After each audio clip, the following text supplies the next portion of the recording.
বাঁধাকপি নিয়ে নিয়েছি আমি একটা, এই চপারে আমি চপ করে, গাজর আর ক্যাপসিকামটা আমি চপার করে নেব। রসুন, পেঁয়াজ, কাঁচা লঙ্কা একে চপরে মিশিয়ে নিচ্ছি। এবার জল নিংড়ে নিংড়ে অন্য একটা থাক করে নিচ্ছি, ওটা দিয়ে দিলাম। একটু হলুদ গুঁড়ো দিয়ে দিলাম,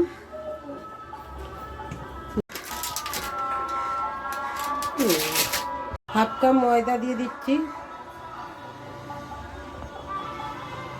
কম কর্নফ্লাওয়ার দিচ্ছি। কোপ্তা মানে গোল গোল করে করে নিয়েছি, এবার আমি তেলে ভেজে নেব। আদা, রসুন, পেঁয়াজ চপার করে নিয়েছি, এটা আমি দিয়ে দিলাম।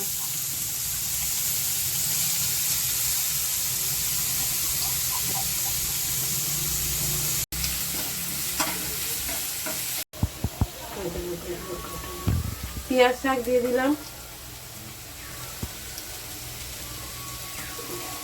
লাল লঙ্কার গুঁড়ো দিয়ে দিলাম, এক চামচ ভিনিগার দিয়ে, সোয়া সস 2 চামচ দিয়ে দিলাম, 1 চামচ চিলি সস দিয়ে দিলাম,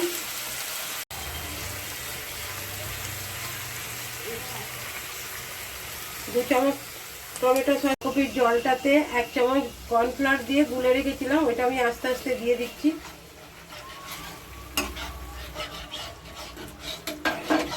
দিলাম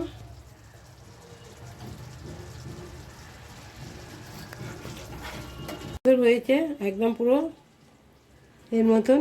যদি বেশি ঝোল খেতে চান তাহলে আরো জল দেবেন, আমি এটাই বানাবো, এটা দিয়ে দিলাম এই জন্য।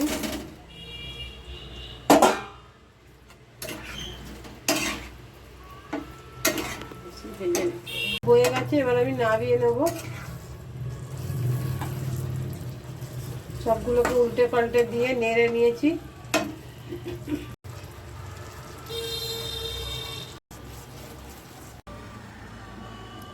এইভাবে বাঁধাকপির মাঞ্চুরিয়ান করে নুডলসের সঙ্গে, রাইসের সঙ্গে, পরোটা লুচির সঙ্গে খেয়ে দেখবেন, ভালোই লাগবে।